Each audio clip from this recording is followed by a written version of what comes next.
Captain Vijayakanth அவர்களுக்கு பத்ம பூஷன் விருது கொடுத்ததை காங்கிரஸ் பேரியக்கம் வரவேற்கிறது. அது நீண்ட நெடிய காலம் தாமதம் என்றாலும் அது சரியான நேரத்தில் கொடுக்கப்பட்டதாக வருகிறோம். கேப்டன் விஜயகாந்த் அவர்களுடன் 2006 முதல் 11 வரை சட்டப்பேரவையில் நானும் அவரும் பக்கத்தில் அமர்ந்திருந்ததை இன்னும் நினைவு கூர்ந்து பார்க்கிறேன். அவருடன் நெருங்கி பழகும் வாய்ப்பு எனக்கு கிடைத்தது. ஒரு மிகப்பெரிய பண்பாளர், எல்லோரையும் சமமாக நேசிக்கக்கூடியவர், ஏற்றத்தாழ்வுகளை எல்லாம் எதிர்ப்பவர். அவர் திரைப்படத்தில் கதாநாயகனாக நடித்து ஒரு தலைவராக நடித்து மக்களுக்கு சொன்ன செய்தி எல்லாம் திரைப்படத்தில் மட்டும் நிற்கவில்லை, நிஜ வாழ்க்கையும் அவர் வாழ்ந்து காட்டியிருக்கிறார்.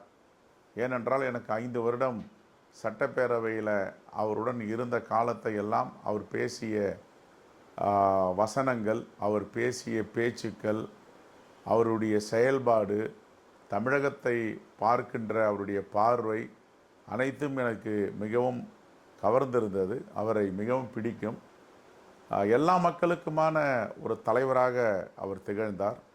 அந்த தேமுதிக என்ற அரசியல் கட்சி ஆரம்பிக்கும் பொழுது ஒரு மிகப்பெரிய சூறாவளியாக தமிழ்நாட்டை சுற்றி வந்து எல்லா மக்களுக்குமான இயக்கம், எல்லா மக்களுக்குமான தலைவர் என்பதை அவர் சுட்டி காட்டியதை நான் நினைவு கூற விரும்புகிறேன். காலம் அவரை எடுத்துக்கொண்டது, வரலாறு அவரை எடுத்துக்கொண்டது. ஆனால் காலம் எடுத்துக்கொண்டாலும் அவர் காலமாகி இருந்தாலும் தமிழ்நாட்டு மக்கள் மனதில் என்றென்றும் அவர் வரலாறாக நீடிப்பார், வரலாறாக தொடருவார்.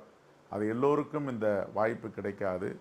அறுபெரும் தலைவர்களுக்குத்தான் இந்த வாய்ப்பு கிடைக்கும். அந்த வகையில் கேப்டன் விஜயகாந்த் அவர்கள் தமிழ்நாட்டில் அல்ல, இந்தியாவில் அல்ல, உலகத்தில் வாழ்கின்ற புலம்பெயர்ந்த தமிழர்களை, வாழ்கின்ற தமிழர்களை அனைவரையும் கவர்ந்தவர். எல்லோருடைய நெஞ்சங்களிலும் அவர் நீண்ட நெடிய நாட்கள் அவர் வாழ்ந்து கொண்டிருக்கிறார் என்பதற்கு பல உதாரணங்களை சொல்ல முடியும்.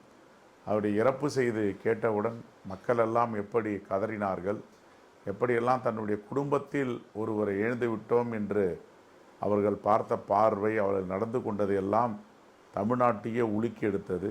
அப்படிப்பட்ட ஒரு மாபெரும் தலைவன் கலைஞன் கேப்டன் விஜயகாந்த் அவர்களுக்கு பத்ம பூஷன் விருது கொடுத்தது மிகவும் பொருத்தமானது.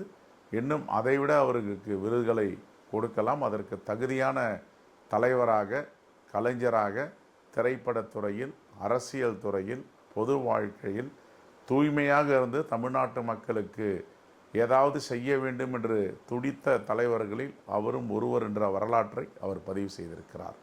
நன்றி.